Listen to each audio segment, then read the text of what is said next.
ഇതൊന്നും പറഞ്ഞാൽ ശിവൻ പോകില്ല. അയ്യോ, ഇതങ്ങനെയല്ല. കൊടുക്കുമെന്ന് പറഞ്ഞാൽ ഞാൻ കൊടുത്തിരിക്കും. ശരി, ഒരു ഡേറ്റ് പറ. അതിപ്പോ ഈ അവസ്ഥ ഞാൻ എങ്ങനെ പറയാനാ? നിങ്ങൾ മൊത്തം ഫുൾ ഉടായ്പാണല്ലോ. നിവർത്തികേടുണ്ടാ.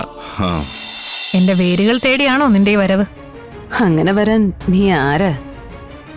നീ എന്തൊക്കെയോ ആണെന്നും നിന്നെ കൊണ്ട് എന്തൊക്കെയോ നടക്കുമെന്നൊക്കെ നീയല്ലേ ചിന്തിച്ചു കൂട്ടി വെച്ചിരിക്കുന്നത്. എന്നിട്ട് അതിന്റെ പുറത്ത് അടയിരുന്നുകൊണ്ട് മറ്റുള്ളവരുടെ പുറത്തേക്കുള്ള കുതിര കയറ്റോ? നീ ഒന്നുമല്ലെന്നും നിന്നെ കൊണ്ട് ഒന്നിനും കൊള്ളില്ലെന്നും അല്പം മുമ്പ് സ്വരൂപാനന്ദ സ്വാമി പറഞ്ഞത് നീ കേട്ടില്ലേ? ചതിയും വഞ്ചനയുമായി നടക്കുന്നവരെന്നും അധികകാലം ഈ ഭൂമിക്ക് ഭാരമായി നിൽക്കില്ലെന്ന്. ഓർത്തു വെച്ചോ, മനസ്സിൽ കുറിച്ചു വെച്ചോ. നീ ഈ കളിക്കുന്ന കളിയുണ്ടല്ലോ, ഈ ഭക്തിയുടെ മറവിലുള്ള ചീറ്റിംഗ്, ഇത് നിന്റെ അവസാനത്തെ കളിയാ. നിന്റെ ഒടുക്കം ഒരുക്കുന്ന കളി.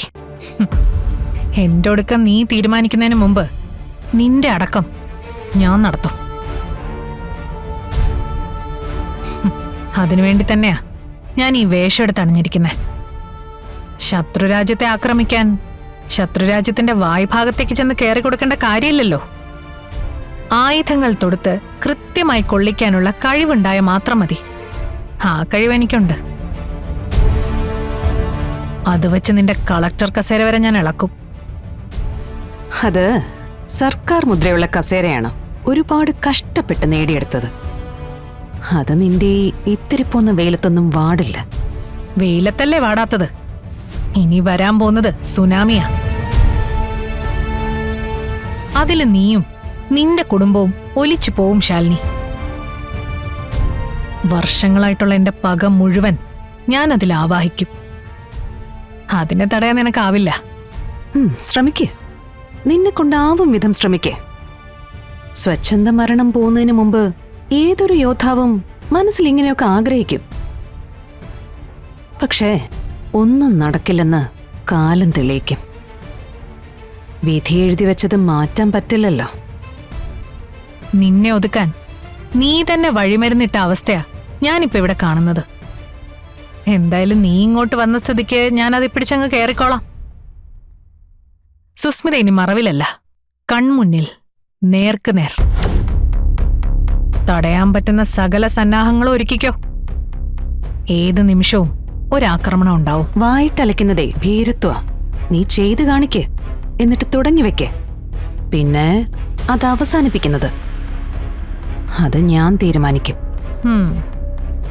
അപ്പോഴേക്കും നിന്റെ കാര്യത്തിനൊരു തീരുമാനം ഉണ്ടാക്കിയിരിക്കും. വരട്ടെ.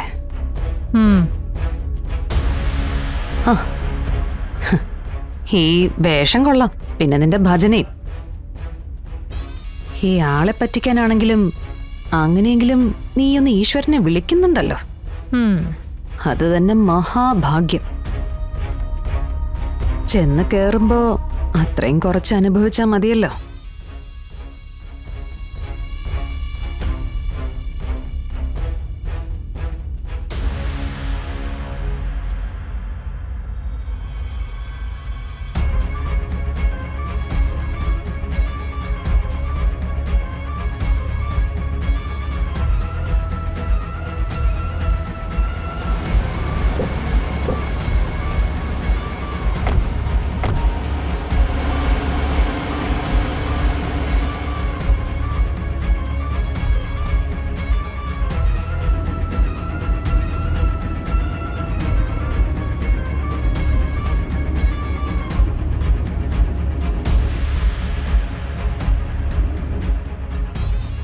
എന്റെ കുട്ടികൃഷ്ണ, നിനക്ക് ഈ കട മുന്നോട്ട് കൊണ്ടുപോകണമെന്നൊന്നും ഇല്ലേ?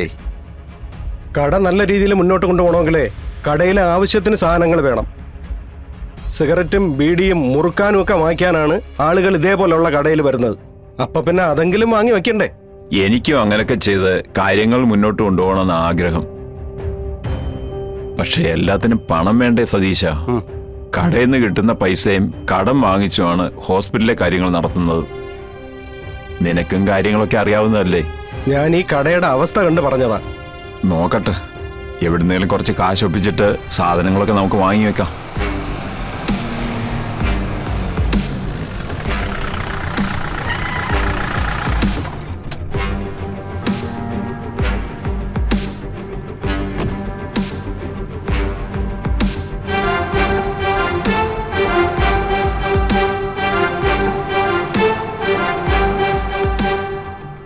ഞാൻ ശിവൻ, സത്യാമ്മയുടെ കളക്ഷൻ ഏജന്റാ.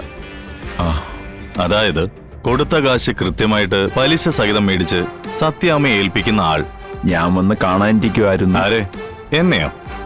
അല്ല, എനിക്ക് ഒരുപാട് സഹായങ്ങളൊക്കെ ചെയ്ത് ഒരു അനിയനെ പോലെ കണ്ട ആളാ സത്യാമ്മ. എന്നിട്ടാണോ സത്യാമ്മ വന്നപ്പോ താൻ മുന്നിലേക്ക് വരെ അത് വിളിച്ചു തന്നത്? സത്യാമ്മ നേരിട്ട് നിങ്ങൾക്ക് കാശ് തന്നോണ്ടാ എനിക്ക് നിങ്ങളെ അറിയാൻ പറ്റാഞ്ഞത്. ഇല്ലെങ്കിൽ ഇതിനോടകം ഞാൻ കാശ് മേടിച്ച് കൊടുത്തേനെ. സത്യാമ്മയോട് പറയണം ഞാൻ ഉടനെ പണം തരാമെന്ന്. മനഃപൂർവ്വമല്ല, ഹോസ്പിറ്റൽ കേസൊക്കെ വന്നതുകൊണ്ടാ കൃത്യമായിട്ട് തരാൻ പറ്റാതായത്. ഇതൊക്കെ പണം മേടിക്കുന്നവര് പറയുന്ന സ്ഥിരം തട്ടാമുട്ടികളാ. ഇതൊന്നും പറഞ്ഞാൽ ശിവൻ പോകില്ല. അയ്യോ, ഇതങ്ങനെയല്ല. കൊടുക്കുമെന്ന് പറഞ്ഞാൽ ഞാൻ കൊടുത്തിരിക്കും. ആ, ശരി, ഒരു ഡേറ്റ് പറ. അതിപ്പോ ഈ അവസ്ഥ ഞാൻ എങ്ങനെ പറയാനാ? നിങ്ങൾ മൊത്തം ഫുൾ ഉടായ്പാണല്ലോ.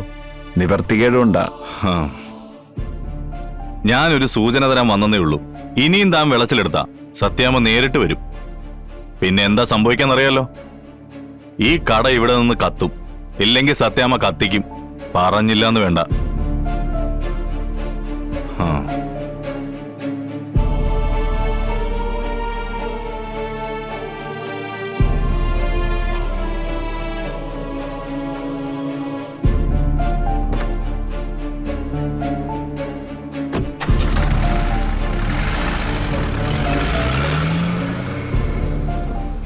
എന്താ കുട്ടികൃഷ്ണ ഇപ്പൊ ചെയ്യേ?